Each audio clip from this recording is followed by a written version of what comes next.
Hey, what's up, again everyone? Nagbabalik na naman ng iyong Kolak. And on today's video, pupunta kami ngayon sa Calatagan, Batangas. Kaya tara, samahan nyo kaming mag-swimming at mag-car camping sa Edna's Beach and Campsite. Let's go!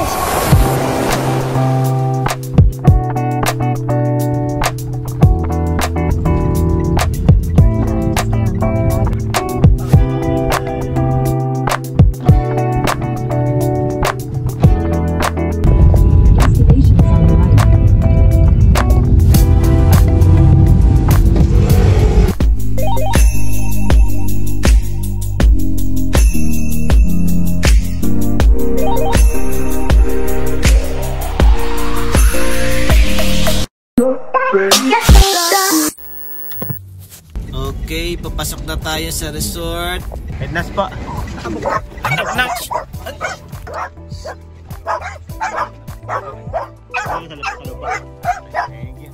Attendance muna kay kuya bago pumasok. Kaya sa mga gusto mag-staycation dito sa resort ni Aling Edna, kailangan nyo munang magpabook online para makapagpa-reserve kayo ng slot. Kasi alam ko bihira lang silang mag-accept ng mga walk-in kasi araw-araw marami silang dumadating ng mga customers. Lalo na pag weekend, naku po, punong-puno. Ito nga, weekdays kami nag-schedule para konti lang yung tao. So ayan, pagpasok natin ng gate, dadaan muna tayo sa mabato at malubak na kalsada papunta sa pinaka main entrance ng Edna's Resort. Kaya alalay lang tayo sa pagmamaneho at ingat-ingat syempre. Next step, nandito naman tayo sa admin office nila kasi kailangan nating sign ng waivers at i-register ang dalawang makukulit naming mga pets. Ay, dyan lang tayo. Saan? Ayan, doon tayo sa garage naman na nila eh. Okay. Ah, maraming tao. Sabi ko sa'yo eh. Pare pa na yung iniisip natin. Okay, video ka lang. Ito, video mo pumunta rin. Dito tayo. Dito tayo sa slot na to. Meron tayong ay, hindi, maraming puno. Ayan, dito daw kami pupwesto. Mukhang maganda tong area natin, Tart. Oh, mapuno, di ba? Mabuti lang pala, maagang umalis yung muna nag-stay dito, no?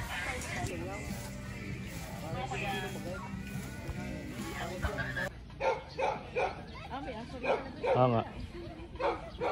Yeah, okay lang pala. Tatali din naman ang kama natin yan dyan.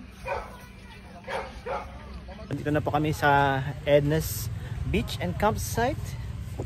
So ayun, magsiset up na kami ng tent. 1, 2,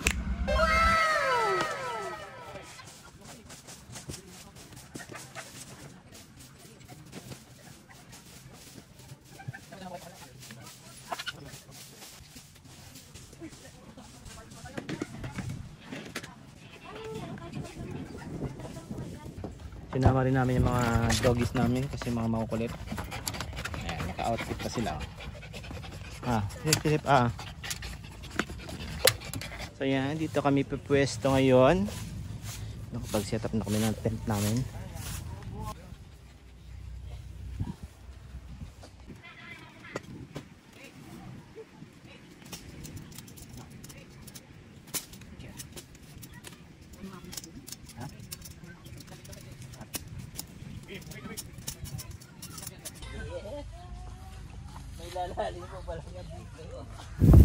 Check na natin yung common CR nila tsaka yung shower kung malinis. Ito yung common toilet and CR nila. Maganda yung shower area nila tsaka yung toilet nila. Check na natin yung toilet kung malinis. Female. Ito yung male, ito yung female. Bulaga. Wow, okay, malinis. Very good. Okay, tara check naman natin yung grilling station nila tsaka yung dish. Ano yan? Washing area nila. So ito yung kanilang grilling station tsaka yung wash area. Ayan. So napaka-organized nila. Lahat ng mga gustong mag-ihaw-ihaw dito lang. Tapos pag maghuhugas naman ng mga pinggan, doon naman banda. Ito yung mga ihawan nila. At syempre dito rin yung wash. area nila. Yan. Meron din doon sa kabila. So pupunta tayo ngayon sa tindahan. Kasi nakalimutan kong dalhin yung tubig namin. What? Tindahan. So yan. Bot ko na yung aking galon. Ay nako. Yun na lang yung kaisa-isang gamit na naiwan namin, yung tubig. Lahat nadala namin except yung tubig. Ang syunga-syunga talaga. Ayan. Ang mahal ng ano nila, deposit ng galon is 200. Ang deposito. Tapos ang tubig talaga nila is 60 pesos. Ayan. Tapos ang ice cube nila 50 at saka isang 100 pesos. Lunch muna kami. Itlog tsaka ano, hotdog.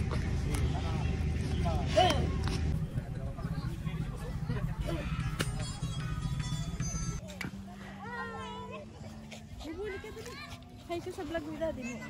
Hi kayo, hi. Hi vlog. Hi vlog. Ayan, sa magandang araw ngayon. Tara, lakad tayo. Tara.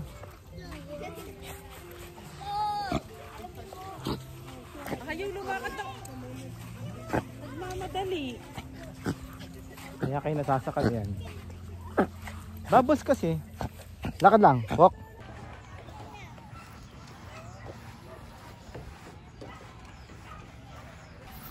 Tara, tignan naman natin yung mga cottages nila, yung mga kubo, tsaka yung mga nipahat nila. So ito meron sila mga kubo. Ayan, kubo nila. Full electric fan lang ito. So ayan. Hindi natin pwedeng pasukin kasi nakapatay na. Ito yung isang kubo nila. Ayan, sa may aircon. Ito din sa kabila with aircon to. Ang sisipag talaga ng mga staff nila dito, no? Nakakainis. Hindi na sila naglinis. Ayan, yung container van nila na cottage. Ayan, so meron siyang gate. Okay yan, secure lang magamit mo dyan. Ayan. Tapos pakawalan mo na lang yung mga alaga mo dyan, no? Pag gusto mo mag-swimming, may bantay ka pa. Yan.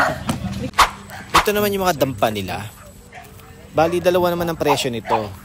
Isang 2,950 with breakfast and coffee. Tapos yung isa naman 2,700 with breakfast lang. Itong nasa right side natin, yan naman yung mga car camping. Pwede kang mag-rent ng tent sa kanila or you can bring your own tent. Pero syempre may bayad yan, depende sa size ng tent. Guys, sa amin, nagbayad kami ng 1,500 kasi nagdala kami ng small tent. Check nyo lang sa Facebook page nila yung mga presyo ng tent nila. So, as of 3 o'clock PM, andito na yung tubig ngayon. Kanina wala siya, low tide siya kanina.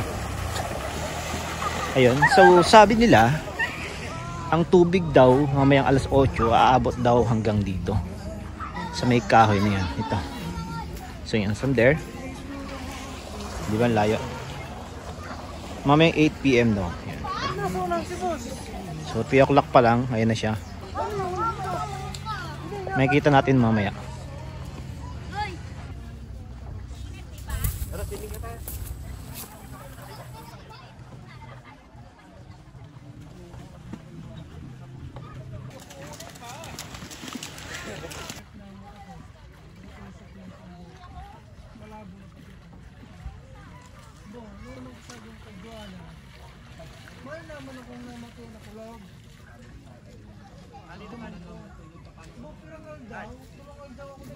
Mainit yung tubig. Tara.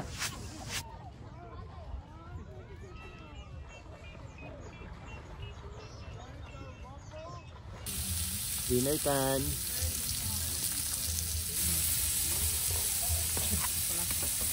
Ay, yung bit. Nasa yung bit? Ito. Tanggal ng mga dahon. Nakasiyab lang malinis. Walang ano. Baka. Nalinis lang ganda. Gamit nila yung sa tama yung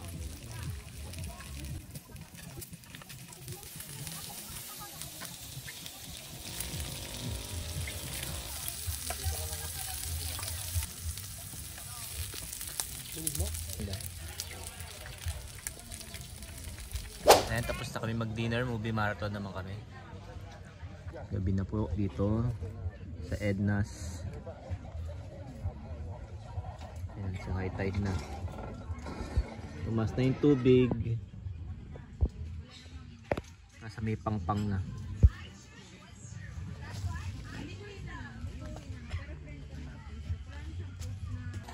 Tahimik na yung kapaligiran natin dito sa Edna's.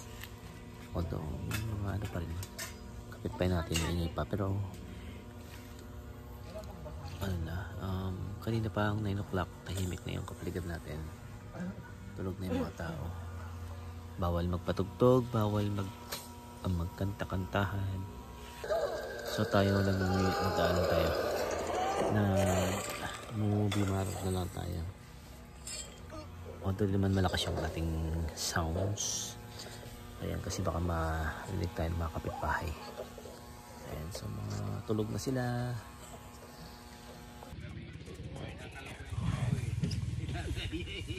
Hindi nag-swimming ka na kagabi. Bumabalik na may tubig. Dalawa ano na? Low tide?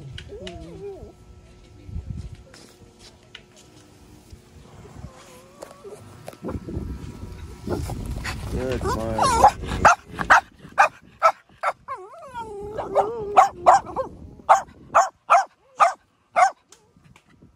Low tide na naman.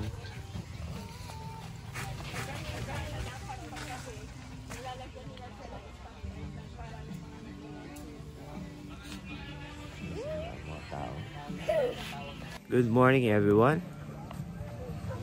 Ayan, so nakita nyo naman yung paligid natin. Ayan, so ano na naman, low tide na naman po. Ayan, so every morning talaga siya nagla-low tide siya. Kitang kita mo naman ang mga tao naglalakad hanggang doon. Sobrang low tide siya. Ayan, so 6 o'clock pa lang po ng umaga at gising na ang mga tao. Ayan, so they are having a breakfast now. Ayan, so hindi pa kami nag-breakfast. Video muna for the content. Balik na tayo sa ating tent para mag-prepare na tayo for the breakfast. Ayan, so kaping-kape na ako. Ulam namin ang breakfast for today. Mali. Ito na.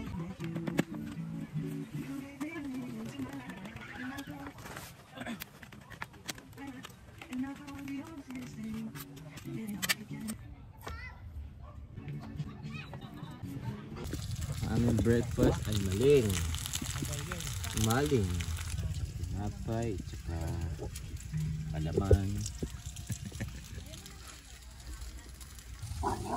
Hi. Bobo, wala kang magawa ha. Breakfast.